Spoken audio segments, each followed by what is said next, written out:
Hello guys, welcome back to the channel and welcome back to elite wrestling. तो guys finally AEW special new year smash night 2 dynamite show हो चुका है खत्म। जिस dynamite show पर हमें AEW की तरफ से काफी सारे सरप्राइजेस, काफी बढ़िया सेगमेंट्स और काफी बेहतरीन मैचेस देखने को मिले हैं। जिन सारी चीजों के बारे में आज इस वीडियो में हम बात करने वाले हैं और गाइस जानने वाले हैं कि AEW dynamite special new year smash night 2 पर क्या क्या हुआ। तो गाइस ये सब बातें जानने के लिए ये वीडियो एकदम आखिर तक देखना। और अब ज्यादा देर ना लगाते हुए चलिए वीडियो शुरू करते हैं और गाइस करते हैं AEW dynamite special new year smash night 2 का रिव्यू। तो गाइस इस वीक के AEW special new year smash night 2 dynamite show की शुरुआत एक प्रोमो पैकेज वीडियो से हुई, जहां पर हमें एडी किंगस्टन और पाक के बीच की हिस्ट्री दिखाई गई और किस वजह से आज हमें इन दोनों ही सुपरस्टार्स के बीच में AEW के डायनामाइट शो पर एक मैच देखने को मिलने वाला है। जिसके बाद इस वीक के डायनामाइट शो का ओपनिंग मैच शुरू हुआ, जो कि था पाक वर्सेस एडी किंगस्टन। और जब पाक इस मैच के लिए अपने एंट्रेंस कर रहे थे, तभी पाक ने एडी किंगस्टन के ऊपर काफी ब्रूटली अटैक करना शुरू कर दिया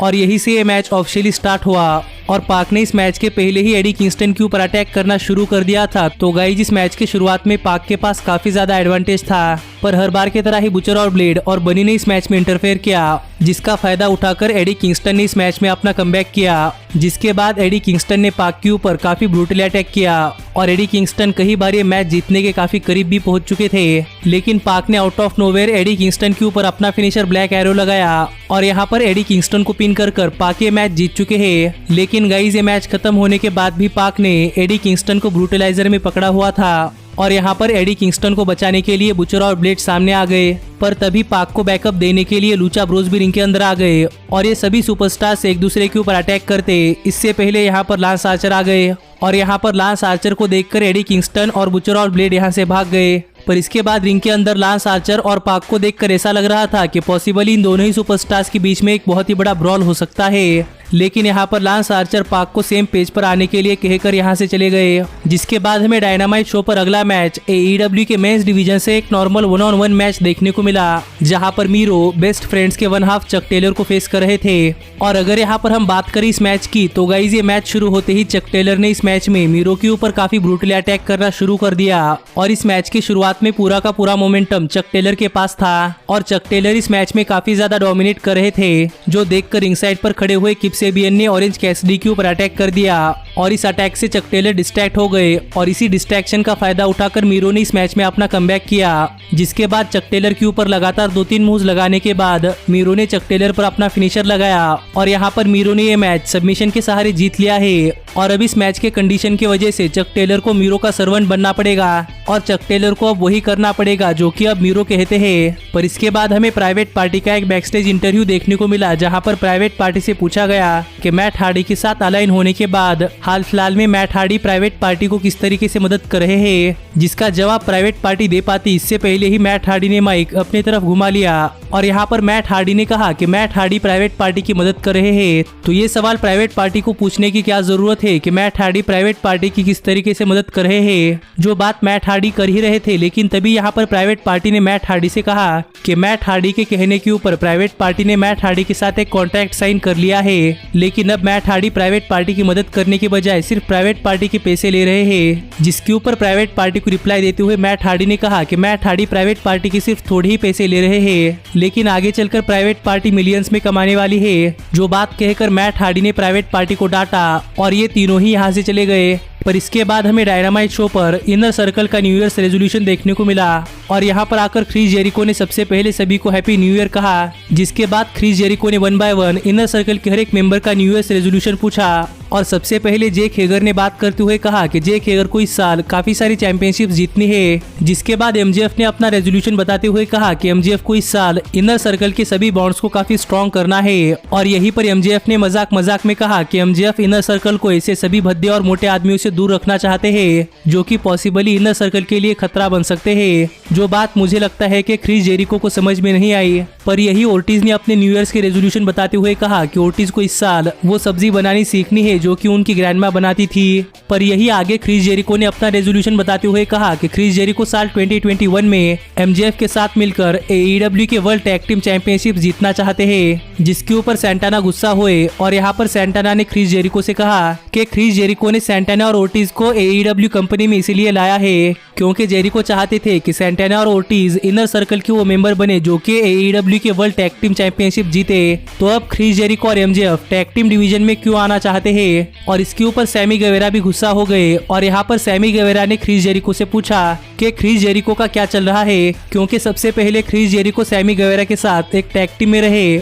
उसके बाद जेक हेगर के साथ एक टैग टीम में रहे और अब क्रिस जेरिको एमजेएफ के साथ एक टैग टीम बनाना चाहते हैं। और इसको लेकर सैमी गेवेरा काफी ज्यादा गुस्सा थे कि जेरिको किसी एक टैग टीम पार्टनर के साथ क्यों नहीं रहे थे। पर यही एमजेएफ ने सैमी गेवेरा को शांत किया। पर आगे बात करते हुए क्रिस जेरिको ने कहा कि क्रिस जेरिको को लगता है कि अब भी इनर सर्कल के अंदर सभी मेंबर्स एक दूसरे को काफी हेट करते हैं और ये चीज सॉर्ट आउट करने के लिए क्रिस जेरिको वही करना चाहते हैं जो कि क्रिस जेरिको ने लास्ट वीक किया था। और लास्ट वीक जैसे वार्डलॉ और जेक हेगर के बीच में हमें एक 1-on-1 मैच देखने को मिला था, उसी तरीके से क्रिस जेरिको चाहते हैं कि नेक्स्ट वीक इनर सर्कल के सभी मेंबर्स के बीच में एक टैग टीम मैच हो, जो मैच के एक triple threat tag team match होगा और जो कोई टैग टीम में मैच जीतेगी वो आगे चलकर इनर सर्कल की एक परमानेंट टैग टीम बन जाएगी। जिसके बाद क्रिस जेरिको ने सभी के पार्टनर्स बताए और यहाँ पर क्रिस जेरिको और एमजेएफ एक टैग टीम में रहने वाले हैं, सैंटाना और ओर्टिज एक टैग टीम में रहने वाले हैं और सैमी गेवेरा और जेक हेगर एक टैग टीम में रहने वाले हैं। और इन तीनों ही टैग टीम्स के बीच में हमें नेक्स्ट वीक एक triple threat tag team match देखने को मिलेगा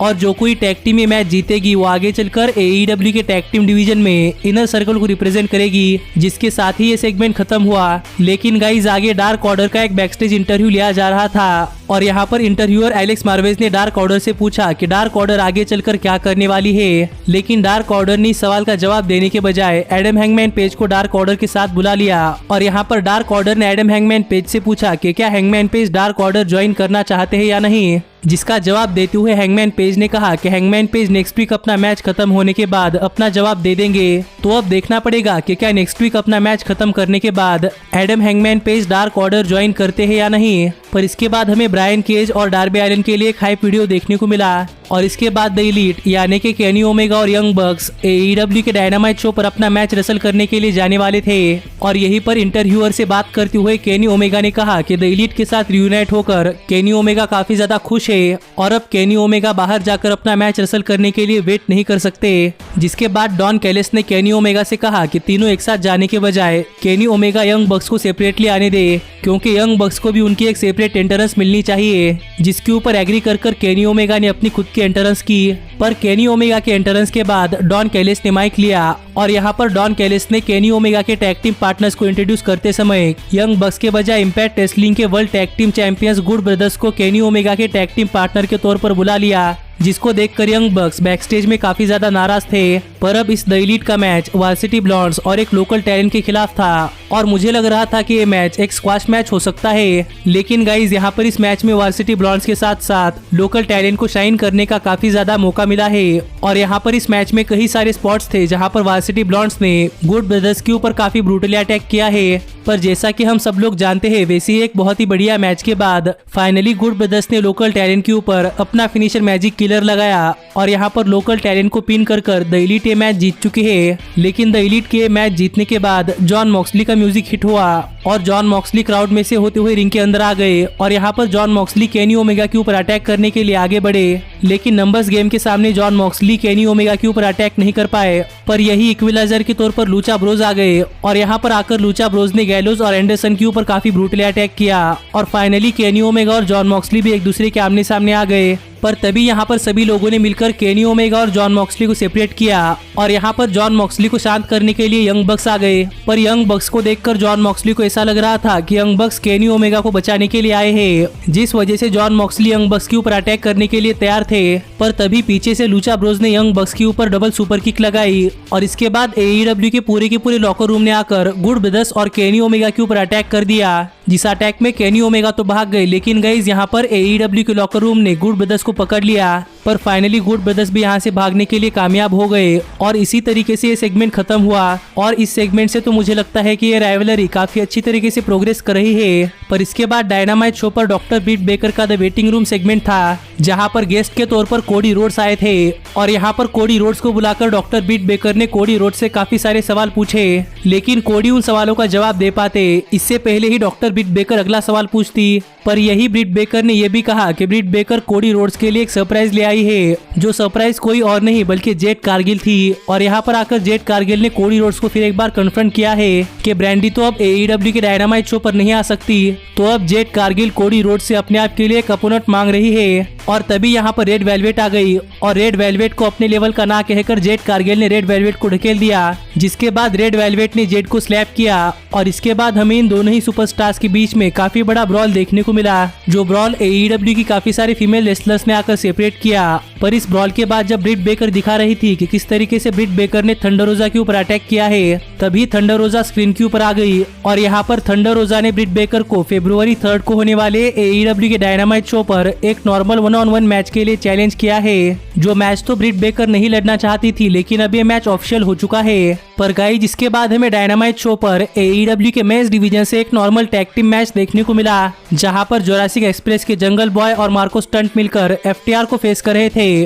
और अगर यहाँ पर हम बात करें इस मैच की, तो गाइस जैसा कि मैंने आप लोगों से कहा था, वैसे ही इस मैच में FTR ने मार्को स्टंट को टारगेट किया। पर जब इस मैच में जंगल बॉय को टैग मिला, तब हमें इस मैच में काफी बढ़िया हाई पेस एक्शन देखने को मिला और एक काफी बढ़िया मैच में काफी बेहतरीन मूव सीक्वेंस के बाद फाइनली इस मैच के आखिर में FTR ने मार्को स्टंट के ऊपर काफी ब्रूटली अटैक कर ये मैच जीतने की कोशिश की। पर मार्को स्टंट रिंग के नीचे चले गए और यहाँ पर रेफरी की नजर बचाते हुए टली ब्लैंचेट ने मार्को स्टंट के ऊपर अटैक किया, जो अटैक रोकने के लिए जंगल बॉय नीचे आ गए। पर रिंग साइड पर FTR ने जंगल बॉय के ऊपर भी काफी ब्रूटली अटैक किया, जिसके बाद मार्को स्टंट को रिंग के अंदर ले जाकर मार्को स्टंट के ऊपर अपना फिनिशर बिग रिग लगाकर मार्को स्टंट को पिन करके FTR ये मैच जीत चुकी है। पर इसके बाद डायनामाइट शो पर AEW के विमेंस डिवीजन से NWA की विमेंस वर्ल्ड हेवीवेट चैंपियनशिप के लिए एक नॉर्मल 1-on-1 मैच था, जहां पर सेरेना डेप अपनी चैंपियनशिप चैलेंजर टाई कॉन्टी के अगेंस्ट डिफेंड कर रही थी। और अगर यहाँ पर हम बात करें इस मैच की, तो गाइज ये मैच शुरुआत से ही एक काफी बढ़िया मैच रहा और शुरुआत में ये दोनों ही रेसलर्स काफी संभल कर रेसलिंग कर रही थी। पर एक पॉइंट के बाद इस मैच में टाई कॉन्टी ने सेरेना डेप के ऊपर काफी ब्रूटली अटैक करना शुरू कर दिया और यहाँ पर टाई कॉन्टी सेरेना डेप को काफी ज्यादा पनिश करना चाहती थी, इसीलिए कई बार सेरेना डेप के ऊपर काफी बड़े बड़े मूव्स लगाने के बाद भी टाई कॉन्टी ने सेरेना डेप को पिन नहीं किया। पर इसी का फायदा उठाकर out of nowhere Serena Deeb ने टाई कॉन्टी के ऊपर अपना फिनिशर लगाया और यहाँ पर टाई कॉन्टी को पिन कर सेरेना डेप ने अपनी NWA women's world heavyweight championship retain कर ली है। जिसके बाद हम टाई कॉन्टी को पछताते हुए देख सकते थे कि टाई कॉन्टी को लग रहा था कि उन्होंने समय रहते हुए सेरेना डेप को पिन नहीं किया। पर इसके बाद टाइम हो चुका था इस वीक के डायनामाइट शो के मेन इवेंट का, जहां पर AEW TNT champion Darby Allin अपनी TNT heavyweight championship challenger Brian Cage के अगेंस्ट डिफेंड कर रहे थे। और अगर यहाँ पर हम बात करें इस मैच की, तो गाइज ये मैच शुरू होते ही डार्बी एलन ने ब्रायन केज के ऊपर काफी ब्रूटली अटैक करना शुरू कर दिया और यहाँ पर डार्बी एलन ब्रायन केज को कमबैक करने का जरा भी मौका नहीं देना चाहते थे। पर फाइनली ब्रायन केज ने इस मैच में अपना कमबैक किया और जब ये दोनों सुपरस्टार्स एक दूसरे के आमने सामने खड़े थे, तब डार्बी एलन ने गुस्से में ब्रायन केज को काफी तगड़ी स्लैप लगाई, जिसके बाद तो ब्रायन केज ने नियरली डार्बी एलन का मर्डर ही कर दिया था, क्योंकि इसके बाद ब्रायन केज ने डार्बी एलन के ऊपर इतना ब्रूटली अटैक किया जितना ब्रूटल अटैक आज तक डार्बी एलन के ऊपर किसी ने भी नहीं किया होगा। और एक टाइम के लिए तो ब्रायन केज ने डार्बी एलन को उठाकर रिंग के बाहर एक टेबल के थ्रू फेंक दिया था, जो देखा जाए तो इस मैच का काफी बढ़िया स्पॉट था। और इसके बाद डार्बी एलन के सिर से खून निकल रहा था और इसके बाद तो ब्रायन केज डार्बी एलन को सिर्फ एक हाथ से उठाकर पटक रहे थे। पर इसके बावजूद भी डार्बी एलन ने इस मैच में क्विट नहीं किया और डार्बी एलन हमेशा ही 1 काउंट पर किक आउट कर देते थे, जिस वजह से ब्रायन केज ने डार्बी एलन को एक स्टील स्टेप्स के ऊपर अपना फिनिशर लगाने का सोचा। पर डार्बी एलन ने यह मूव रिवर्स कर ब्रायन केज के ऊपर ही स्टील स्टेप्स के थ्रू अपना फिनिशर कॉफिन ड्रॉप लगाया और एक टाइम के लिए डार्बी एलन ने अपना बेल्ट निकालकर ब्रायन केज के पैर में बांध दिया और ब्रायन केज के ऊपर काफी ब्रूटली अटैक किया। और जब ब्रायन केज को रिंग के अंदर ले जाकर डार्बी एलिन ब्रायन केज के ऊपर दोबारा से अपना फिनिशर कॉफ एंड ड्रॉप लगाने की तैयारी कर रहे थे,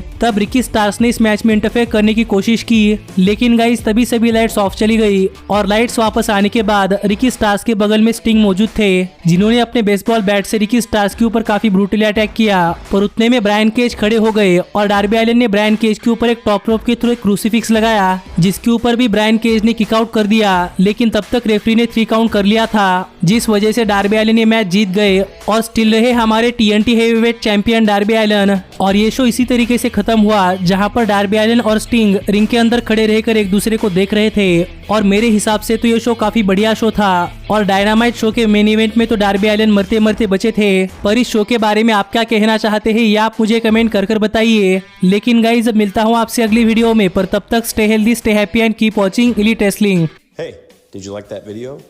Click the screen for more. And where do you think you're going? Check out our official merchandise page and to support the entire cast. And thanks so much for being the elite. The elite, the elite. What, Nick, you're not going to sing it all with me this time?